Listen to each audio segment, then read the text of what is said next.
But social business is different. You don't go into business to make money. You go into business to solve problems without having any intention of personally benefiting from it. In social business, you're looking at a problem that you are familiar with, problem of poverty, problem of unemployment, problem of environment, you name it.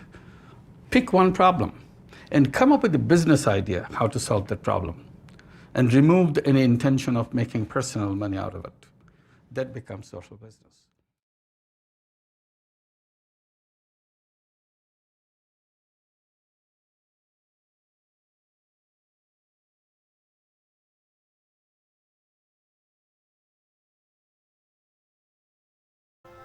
বর্তমান পরিস্থিতি নিয়ে সার্বিক বিশ্লেষণ presented by HR foundation. এই ভিডিওতে কাউকে জ্ঞান দেওয়া হচ্ছে না। আমাদের কি কি করা প্রয়োজন বলে রেভলিউশনারি সোশ্যাল বিজনেস মনে করে তা তুলে ধরা হচ্ছে। No one is being educated in this video. It is just pointing out what revolutionary social business thinks we should do. আমার পরিচয়, আমি আরশ আলী, যুক্তরাজ্যে অবস্থিত একজন প্রবাসী বাংলাদেশী। প্রাতিষ্ঠানিক যোগ্যতার ভিত্তিতে আমার বিচার করলে আমার সেই যোগ্যতাটুকু নেই আপনাদের কোনো জ্ঞান দেওয়ার। তবে আমার দীর্ঘ এই জীবনে যতটুকু অভিজ্ঞতা আমার হয়েছে সেই অভিজ্ঞতার আলোকে এবং বাস্তব জ্ঞান থেকে বর্তমান পরিস্থিতির বিষয়ে আপনাদের সাথে আমার পরামর্শগুলো তুলে ধরতে চাচ্ছি। আশা করছি ধৈর্য সহকারে শুনবেন। আজকের এই ভিডিওর মাধ্যমে আমরা কয়েকটি প্রশ্নের উত্তর খোঁজার চেষ্টা করব।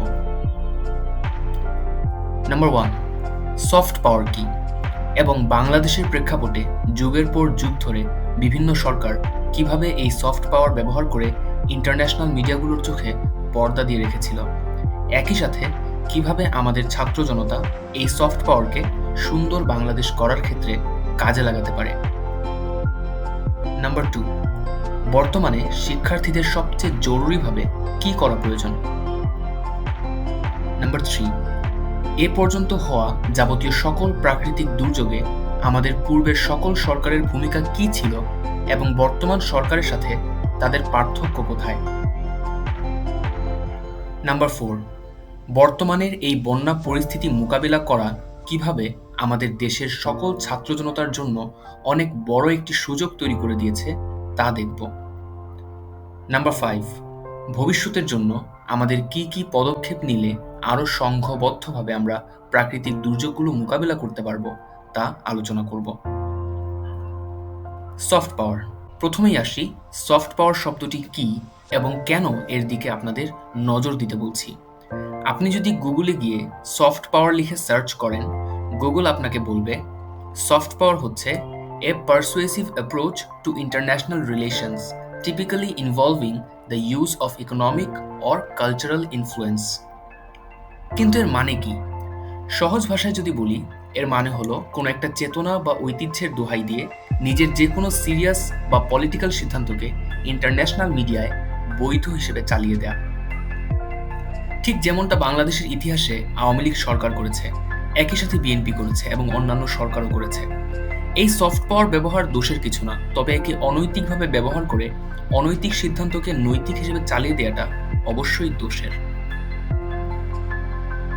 আওয়ামী লীগের শাসনামলে মুক্তিযুদ্ধের চেতনাকে শেখ হাসিনা তার পলিটিক্যাল সফট পাওয়ার হিসেবে প্রতিনিয়ত ইন্টারন্যাশনাল মিডিয়ায় ব্যবহার করে গেছেন।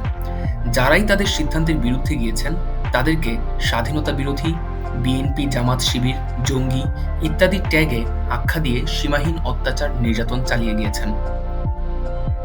বিএনপিও এই নিয়মের বাইরে নয়। এখন প্রশ্ন হচ্ছে, ছাত্র জনতার সফট পাওয়ার কি হবে? সিদ্ধান্ত নিতে হবে সমন্বয়কদের। ইন্টারন্যাশনাল মিডিয়ার কাছে আমাদের অর্জিত স্বাধীনতাকে সমুন্নত রাখতে নিজেদের সফট পাওয়ার আমাদেরকেই আইডেন্টিফাই করতে হবে।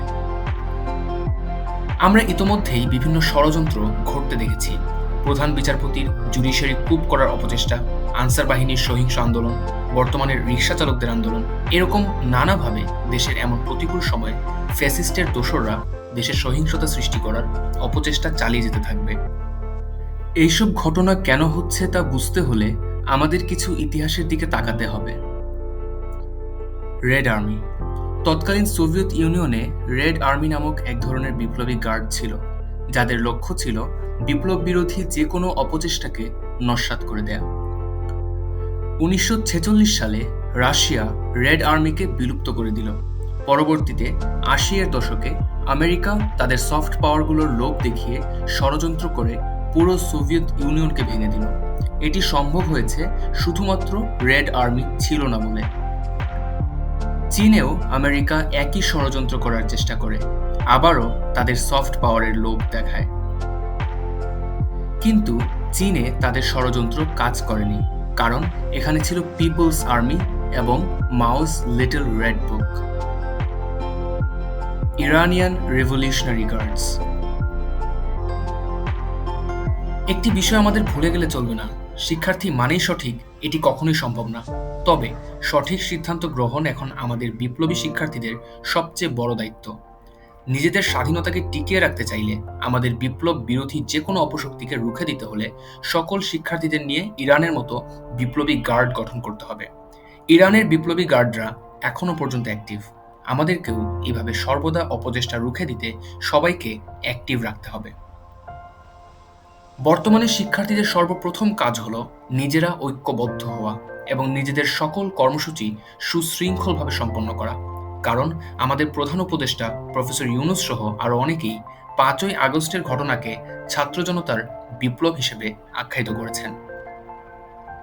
যদি এটাকে আমরা সর্বজন একমত হয়ে বিপ্লব হিসেবে আখ্যায়িত করতে চাই, তবে এই বিপ্লবকে রক্ষা করা আমাদের সর্বপ্রধান দায়িত্ব। এই ক্ষেত্রে আমাদেরকে আরও বেশি অর্গানাইজড হতে হবে।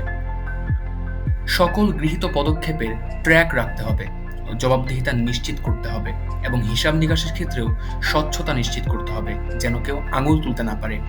সর্বদা সোচ্চার থাকতে হবে। ইতোমধ্যেই ছাত্ররা ইরানের বিপ্লবী গার্ডদের মতোই নিজেদের দেশকে গার্ড দিচ্ছে।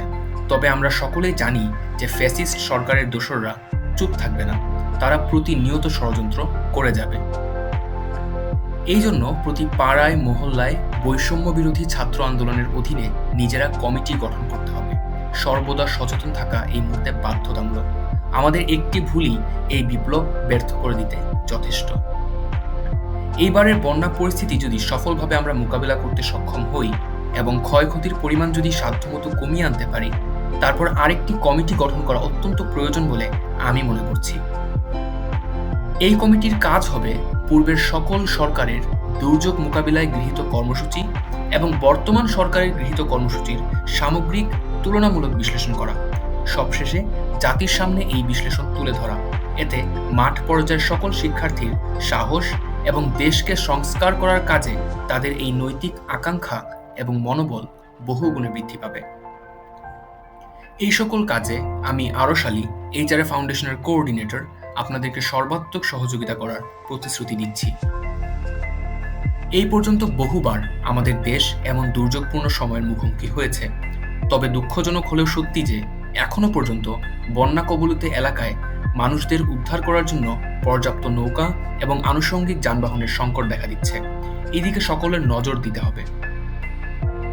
এইবারের দুর্যোগ থেকে শিক্ষা নিয়ে ভবিষ্যতের জন্য যথাসম্ভব প্রস্তুতি নিয়ে রাখতে হবে।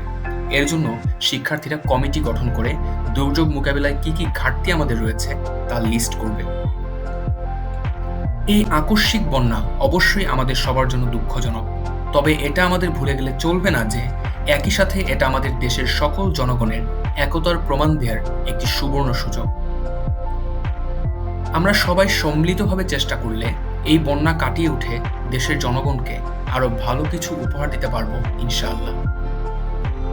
কোনো পরামর্শ, উপদেশ কিংবা জিজ্ঞাসা থাকলে ভিডিওর শেষে আমাদের সাথে যোগাযোগের ঠিকানা দেওয়া থাকবে, যোগাযোগ করতে পারেন।